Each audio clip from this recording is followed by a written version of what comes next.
नमस्कार, स्वागत है आपका हमारे चैनल पर। दिल्ली के पूर्व उप मुख्यमंत्री मनीष सिसोदिया को आज लगा है राउज एवेन्यू कोर्ट की तरफ से बड़ा झटका, जहां एक तरफ कोर्ट ने मनीष सिसोदिया की 2 दिन की और कस्टडी बढ़ा दी है, तो वहीं दूसरी तरफ अब इस पूरे मामले में एंट्री हो सकती है ईडी की। जी हां, ईडी शराब घोटाले के मामले में सीबीआई के साथ से ही बड़ी जांच कर रही है और कई खुलासे भी ईडी की तरफ से किए गए। खबर ये सामने आ रही है कि अब कोर्ट में, यानी कि अगर सोमवार को सुनवाई होती है तो ईडी भी रिमांड की मांग कर सकती है मनीष सिसोदिया की, जो कि एक बड़ा झटका है मनीष सिसोदिया के लिए, क्योंकि दरअसल मनीष सिसोदिया हर नए दिन प्रयास कर रहे हैं कि उन्हें बेल मिल जाए, पर आज भी कोर्ट की तरफ से मनीष सिसोदिया को नहीं दी गई बेल। और वहीं दूसरी तरफ मनीष सिसोदिया ने सीबीआई को लेकर भी कोर्ट में की शिकायत। पूछताछ करने के दौरान मुझे प्रताड़ित किया जा रहा है, पूछताछ के नाम पर प्रताड़नाएं दी जा रही हैं, पर उसके बावजूद भी कोर्ट ने एक नहीं सुनी मनीष सिसोदिया की। शराब घोटाले में गिरफ्तार पूर्व उप मुख्यमंत्री मनीष सिसोदिया की दिन प्रतिदिन अब मुश्किलें जो हैं वो बढ़ती हुई नजर आ रही हैं। एक तरफ सीबीआई का डंडा, यानी कि सीबीआई लगातार रिमांड ले रही है, पूछताछ कर रही है, और आज भी कोर्ट में सीबीआई ने इन्हीं चीजों को लेकर कहा कि रोज सवेरे से लेकर 8 बजे तक मनीष सिसोदिया से हो रही है पूछताछ, पर मनीष सिसोदिया नहीं दे रहे हैं किसी भी चीज का जवाब। तो वहीं दूसरी तरफ मनीष सिसोदिया ने इसी बयान पर कहा कि वो कर रहे हैं समर्थन, पर अपनी दलीलें देने के बावजूद भी मनीष सिसोदिया की कोर्ट ने एक भी नहीं सुनी, और वहीं रिमांड जो है वो उनकी बढ़ा दी गई है और बेल याचिका पर अब सुनवाई जो है वो 2 दिन बाद, यानी कि 10 मार्च को होगी। देखना अहम रहेगा कि उस दिन कोर्ट की तरफ से क्या एक्शन लिया जाता है। पर आज तो दिल्ली के उप मुख्यमंत्री मनीष सिसोदिया, यानी कि पूर्व उप मुख्यमंत्री मनीष सिसोदिया के लिए ये बड़ा झटका जो है वो लग गया है। और वहीं अब देखना अहम रहेगा कि सीबीआई के साथ ईडी कब जो है इस पूरे मामले में जांच के निर्देश और रिमांड की मांग करेगी, क्योंकि अभी कुछ दिन पहले ही की बात है जब दिल्ली में हुए शराब घोटाले में एक बड़ा खुलासा जो है वो भी किया गया था ईडी के द्वारा, जिस पर ईडी ने बताया था कि शराब नीति से जुड़े 4000 से अधिक ईमेल दिल्ली सरकार को आए हैं, जिसे जनता ने भेजा है। हालांकि जनता के सुझाव में नीति को लागू नहीं किया गया था। ईडी की जांच से पता चला कि आबकारी नीति पर आप द्वारा जनता की राय मांगी गई थी। ईडी ने पिछले महीने जांच और चार्जशीट में खुलासा किया है कि किराए पर ली गई पीआर कंपनी ने दिल्ली सरकार को एक्साइज पॉलिसी को प्रभावित करने के लिए 4000 जो है वो ईमेल भेजे थे, और इस बात की पूरी जानकारी और ये जो खुलासा है वो ईडी की तरफ से ही किया गया था। और बात अगर गिरफ्तारी की करें शराब घोटाले में, तो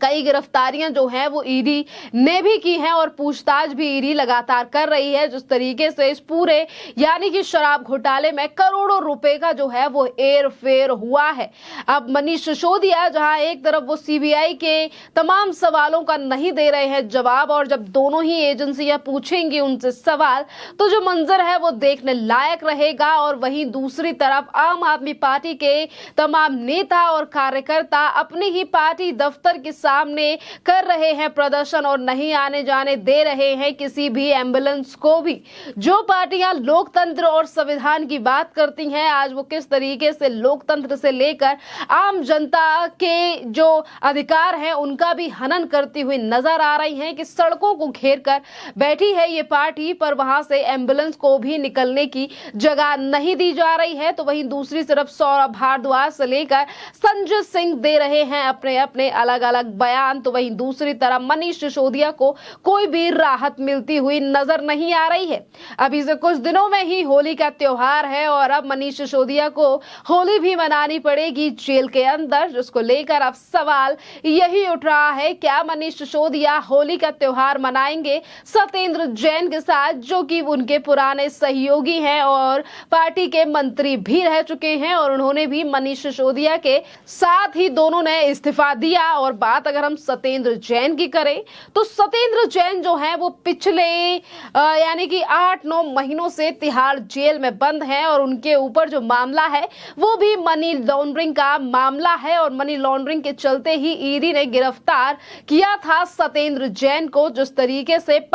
2016 से लेकर 2015 के बीच में शेल कंपनियों के द्वारा पैसा लिया गया था सत्येंद्र जैन के द्वारा, और उसी पूरे मामले में अभी तक यानी कि जमानत सत्येंद्र जैन को नहीं मिली है। और सत्येंद्र जैन की कई बार जो है बेल याचिका हाई कोर्ट से लेकर सुप्रीम कोर्ट में खारिज हो चुकी है। तो अब लगातार बड़ा सवाल यही उठ रहा है, क्या मनीष सिसोदिया की जो रिमांड है क्या ये तब्दील हो जाएगी कैद में या फिर सजा में? क्योंकि जिस तरीके से एक के बाद एक एजेंसियों की एंट्री हो रही है कि पहले इस शराब घोटाले में दिल्ली के उपराज्यपाल की तरफ से एक्शन लिया गया और कहा कि इस पूरे मामले में जांच होनी चाहिए, तो वहीं दूसरी तरफ आज इतने बड़े खुलासे इस पूरे मामले में हो रहे हैं कि 40 से ज्यादा यानी कि 44 सेलफोन्स नष्ट किए गए मनीष सिसोदिया के द्वारा। और वहीं दूसरी तरफ सीबीआई ने आज अपनी दलीलों में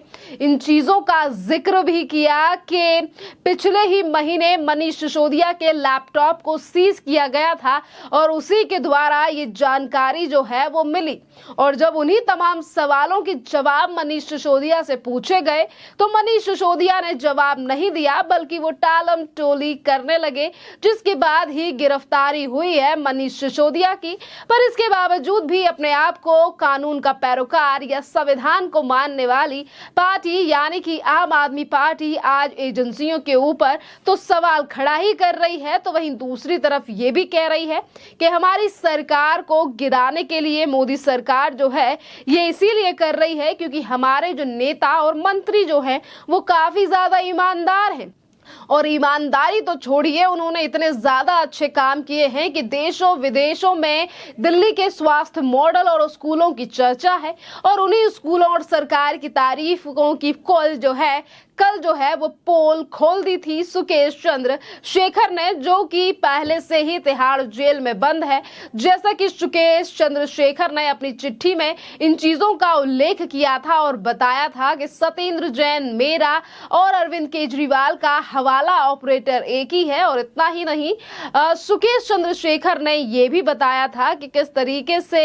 हवाला के मनी के साथ साथ जिन स्कूलों की बात अरविंद केजरीवाल कर रहे हैं, इन्हीं स्कूलों को लेकर आर्टिकल किसी और ने नहीं बल्कि सुकेश चंद्र शेखर ने विदेशों के अखबार में छपवाए, जिनमें सरकार की तारीफ हुई। यानी कि एक के बाद एक पोल पट्टी खुलती हुई नजर आ रही है आम आदमी पार्टी की। पर उसके बावजूद भी सरकार के तमाम नेता जो हैं वो अभी इसी बयान पर अड़िग हैं और ये कह रहे हैं कि हमारी ईमानदार कट्टर ईमानदार वालों की पार्टी है और हमारे पास ईमानदार नेताओं की भी कमी नहीं है। आप अगर मनीष सिसोदिया और सत्येंद्र जैन को आपने जेल में डाल दिया तो हम इसी तरीके से और ईमानदार नेता जो हैं वो लेकर आएंगे। खैर, देखना अहम रहेगा कि कौन वो दो ईमानदार नेता रहेंगे जो कि सत्येंद्र जैन और मनीष सिसोदिया के पद पर आकर बैठेंगे, क्योंकि अब दोनों ही पद जो हैं वो लंबे समय के बाद आम आदमी पार्टी सरकार में खाली पड़े हैं। क्योंकि मनीष सिसोदिया ने गिरफ्तारी के दूसरे ही दिन इस्तीफा दिया और वहीं सत्येंद्र जैन ने गिरफ्तारी होने के बाद